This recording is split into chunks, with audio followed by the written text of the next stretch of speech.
গোরখাবস্তিতে অবস্থিত প্রাণী সম্পদ বিকাশ দপ্তরের কার্যালয়ে সোমবার দপ্তরে বিভিন্ন উন্নয়নমূলক কার্যক্রম ও ভবিষ্যৎ পরিকল্পনা নিয়ে এক পর্যালোচনা বৈঠক অনুষ্ঠিত হয়। বৈঠকে উপস্থিত ছিলেন সুধাংশু দাস, দপ্তরি সচিব দীপা, রিনা সহ অন্যান্য আধিকারিকরা। বৈঠকে দপ্তরের চলমান প্রকল্প, পশুপালন ও প্রাণী সম্পদ উন্নয়ন সংক্রান্ত বিভিন্ন বিষয় নিয়ে বিস্তারিত আলোচনা করা হয়। পাশাপাশি দপ্তরে পরিষেবা আরও উন্নত করার লক্ষ্যে বিভিন্ন দিক পর্যালোচনা করা হয়। এদিন মন্ত্রী সুধাংশু দাস দপ্তরের কার্যালয়ে নবনির্মিত একটি নতুন কক্ষের আনুষ্ঠানিক উদ্বোধন করেন। অনুষ্ঠানে উপস্থিত আধিকারিকরা নতুন পরিকাঠামো দপ্তরের কাজের গতি ও পরিষেবার মান বৃদ্ধিতে সহায়ক হবে বলে আশা প্রকাশ করেন।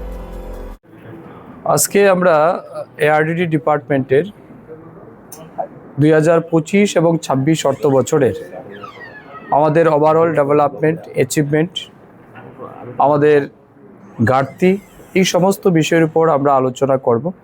আমাদের 2026-27 ফিনান্সিয়াল ইয়ারের এটা ফার্স্ট রিভিউ মিটিং।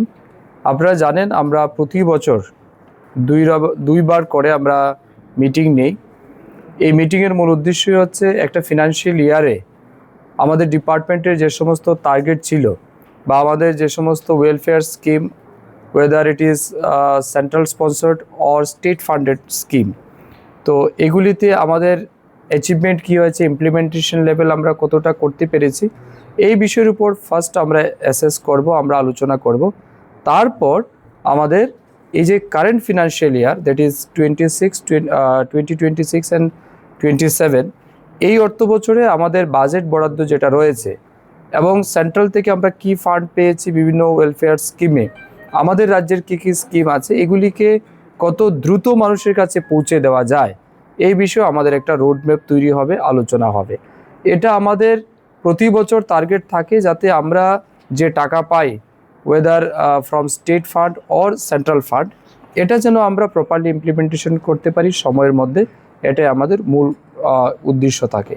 তার সাথে সাথে আপনারা আজকে দেখেছেন আমাদের এই বিল্ডিংয়ের উপরে আমরা ভার্টিক্যাল এক্সটেনশন করেছিলাম, সেটারও আমরা ইনগুরেট করেছি।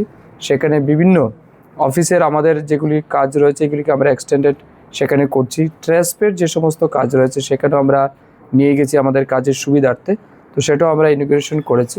সব মিলিয়ে আমাদের দায়িত্ব এবং আমাদের লক্ষ্য এই রাজ্যে প্রাণী সম্পদ বিকাশ দপ্তরের মাধ্যমে বেশি থেকে বেশি মানুষের কাছে সুবিধা পৌঁছে দেওয়া এবং আমাদের যারা এমপ্লয়ি রয়েছেন, আমাদের যারা অফিসার রয়েছেন, তারাও যেন নিজেদের রেসপন্সিবিলিটি, অ্যাকাউন্টেবিলিটি ফিক্সড করে আমরা কাজ করতে পারি, যাতে করে আমাদের প্রোডাক্টিভিটি আরও বাড়াতে পারে।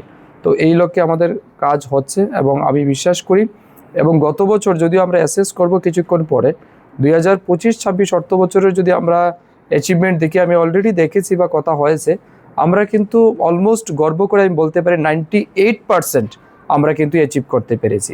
আমাদের ঘাটতি থেকে যায় একটা জায়গাতেই, সেটা হচ্ছে কনস্ট্রাকশন রিলেটেড ওয়ার্ক, কারণ এখানে টেন্ডার করতে হয়, আমাদের কাছে সব কিছু থাকে না, বিভিন্ন এজেন্সিকে আমরা দিই লাইক পিডাব্লিউডি, আরডি, তো তারাও সময় সময় সেগুলিকে করে, কিন্তু কোনো কোনো জায়গায় এই এটার মধ্যে সিজনের বিষয় একটা থাকে, যেমন অফ সিজনে কনস্ট্রাকশন কাজ হয় না, তো এই জায়গাতে কিছুটা ফান্ড আমাদের আটকে থাকে। ওভারঅল কিন্তু আমাদের সব জায়গাতে গ্রেট অ্যাচিভমেন্ট আমরা করতে পেরেছি। তো আমি ধন্যবাদ জানাবো আমাদের দপ্তরের সমস্ত এমপ্লয়ীদের, তাদের যে পুরো বছরের তাদের পরিশ্রম এবং আমাদের যে কমিটমেন্ট মানুষের প্রতি, এটা আমরা অ্যাচিভ করার জন্যে তাদেরকেও আমি ধন্যবাদ জানাবো।